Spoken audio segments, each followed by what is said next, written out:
Fala, galerinha, tudo bem com vocês? Bom, vamos lá para mais um assunto novo. Hoje o assunto é fração decimal, tá bom? Bom, o que é uma fração decimal?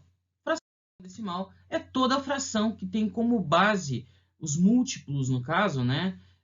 Que tem como base 10, tá? Então, a potência de 10. Como assim? Bom, os valores são 10 elevado a 1, por exemplo, tá? Então, 10 elevado a 1 nada mais é do que 10, certo? 10 elevado a 2 nada mais é do que 100. 10 elevado a 3 é 1000, certo? Esses aqui são as potências de 10. Então, ó, 10, 100, 1000, 10.000, 100.000, 1 milhão, né? São todas frações, são todas partes de frações decimais. Como assim? Quando esses valores estão no denominador, tá? Então, quando eles estão no denominador, eles tornam aquela fração uma fração decimal, ou seja, eu posso trabalhar com os valores que eu tenho no numerador. Vamos ver aqui, ó, fração decimal de denominador 10. Então, uma representação bem básica, no caso aqui, seria 1/10, certo? 1/10, como exemplo, né, seria o numerador é 1 e o denominador é 10, certo? A representação decimal dela é 0,1, tá bom? Bom, se ele tem representação como 0,1, você fala assim, professor, como que vai aparecer isso? Vamos ver mais pra frente. Então, ó, vamos lá. Se eu tiver 2 décimos, a mesma coisa vai ser para 0,2. 3 décimos, 0,3, tá? Então, 10 décimos é equivalente a 1 inteiro. São as coisas mais simples que a gente sabe sobre uma fração qualquer, certo? Agora, vou dar um exemplo prático, né?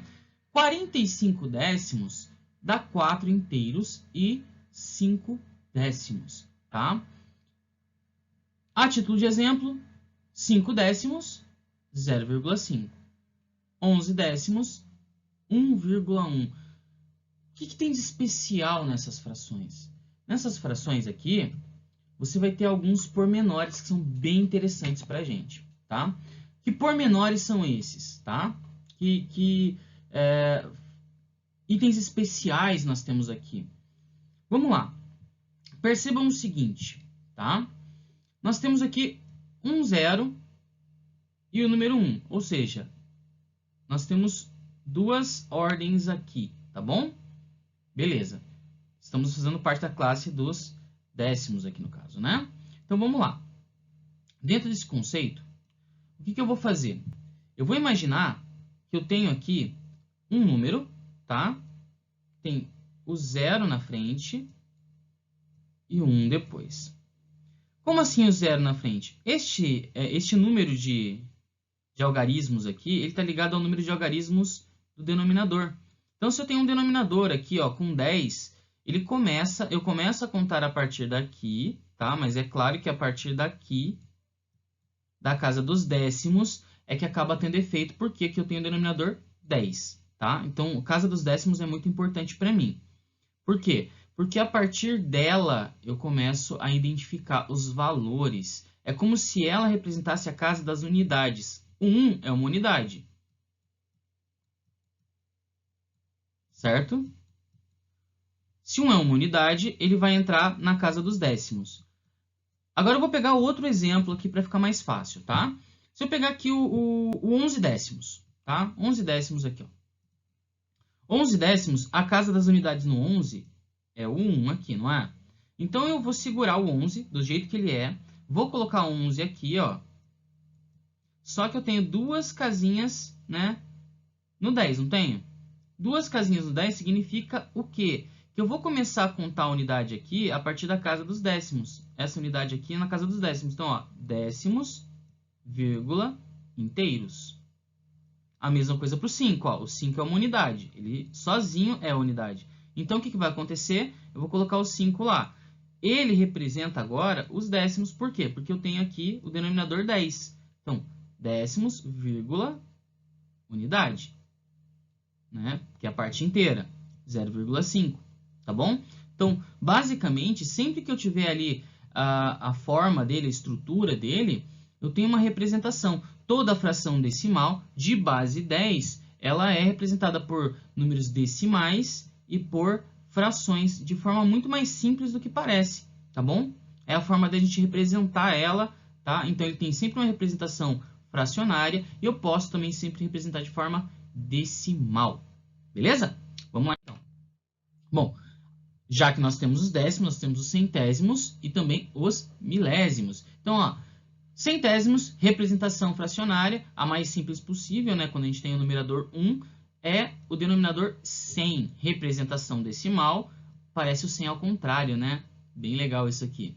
Então, ó lá, exemplos, 4 centésimos e 203 centésimos. 203 centésimos seria o quê? Começa lá, ó, sem casa dos centésimos é a última casa com valor aqui, ó, tá? Então, centésimos, depois décimos, depois unidade. Então, unidade, décimos, centésimos. Fácil, né? Milésimo, mesmo princípio. Milésimo, na realidade, você vai pensar agora que tem denominador 1000, né? Então, é exatamente isso. Por quê? Porque quando a gente for para a representação decimal, ó, é o 1000 ao contrário. Aqui, ó, é o 100 ao contrário. E nos décimos, é o 10 ao contrário, né? Então, ó, 25 milésimos é 0,025. Aí você fala assim, professor, por quê? Quantas casas eu tenho aqui, ó? 3. 3 casinhas. É quase como um padrão, tá? Então, ó, 3 casinhas aqui, tá? Pego aqui, ó, a última casinha aqui, ela vai ficar na casa dos milésimos. A última casinha aqui, ó, casa dos milésimos. A última casinha aqui, casa dos milésimos, tá bom? Então, aqui fica 3 inteiros, 505 milésimos, 103 milésimos, 25 milésimos, tá bom? Vamos lá aprender como fazer transformações. Na transformação decimal de um número inteiro, é como eu transformo um número decimal em número inteiro, tá? Então, se eu pensar aqui, ó, se ele é décimo, bom, décimo potência 1 é 10, né? Então, o expoente da potência de 10 é 1, o número de casas decimais é 1. Sempre que eu pensar nas casas decimais, conta o número de zeros, é a mesma coisa, ó. Potência 2, tá? Potência 2, potência 3, potência 1, potência 2. Tá vendo aqui? Ó, aqui, ó, a mesma coisa. Dois zerinhos, potência 10 elevado a 2. 3 zerinhos, potência 10 elevado a 3. Número de casas decimais, 3, ó. 3 zerinhos, 3 casas decimais. 2 zerinhos, 2 casas decimais. 1 zerinho, 1 casa decimal. No que isso implica? Isso vai implicar exatamente nisso aqui, ó. 2 décimos, eu tenho que ter 1 casa decimal. O 2, ele sempre vai começar a contar da direita para a esquerda. Então, ele vem para a primeira casinha da direita, tá? O último númerozinho que está no numerador, ou seja, outro exemplo, 37, o 7 é a última casinha do numerador. Ele vai representar a casa dos centésimos. Ele começa lá nos centésimos, ó. O 7 aqui, ó, ele está nos centésimos. Tá vendo ali? Ó, o 7 aqui está nos centésimos, tá? Se o 7 está nos centésimos, o 3 fica do lado dele, vírgula 0 aqui na frente, né? Então, décimos dos centésimos e dos inteiros, tá bom? Seguindo este padrãozinho aqui, beleza? 2 milésimos, o 2 representa a casa dos milésimos. Ele só tá sozinho ali em cima, né? Então, ele vai lá para a casa dos milésimos, ó. E aí? E o resto, professor? Ele preenche com 0, não tem problema. Fica 0, 0, vírgula e 0 na frente, né? Então, 0,002, tá? 2 milésimos, beleza? 12 décimos seria o quê? Olha lá, o 2 que está aqui na última casinha da direita, ele vai ficar lá na casa dos décimos, ó. E aí, 1 acaba sendo uma unidade inteira, né? Então, 1,2. Que faz sentido, porque olha só, 12 é maior do que 10, logo eu tenho mais do que 1 inteiro, certo? Belezinha? Fácil, né? Então, seguindo, transformação de número decimal em fração. Agora, já que eu aprendi a fazer a fração virar um número decimal, eu também posso fazer o número decimal virar fração. E aí é bem mais fácil até. Porque olha só, eu tenho aqui, ó, 3 casinhas, certo? Então é só eu colocar este número aqui. No caso, 1, 8, 7, tiro a vírgula e coloco, tem 3 casinhas decimais? Vai ter 3 zeros. 1, 2, 3. Esse daqui, ó. Duas casinhas decimais. Vou pegar o número que está lá em cima sem a vírgula. Sobre 100. E esse daqui, ó. Esse daqui também é bem facinho, ó. Eu vou pegar o número que está ali sem a vírgula. 125. Sobre... Eu tenho uma casa decimal, vai ser um zero, só que eu vou colocar depois do 1. Olha que fácil. O número de zeros está ligado ao número de casas decimais que você tem à direita da vírgula. Bem fácil, né? Galerinha, meu muito obrigado. Um beijão no coração, tá bom? Tudo de maravilhoso sempre, tá? Fiquem calmos e até a próxima.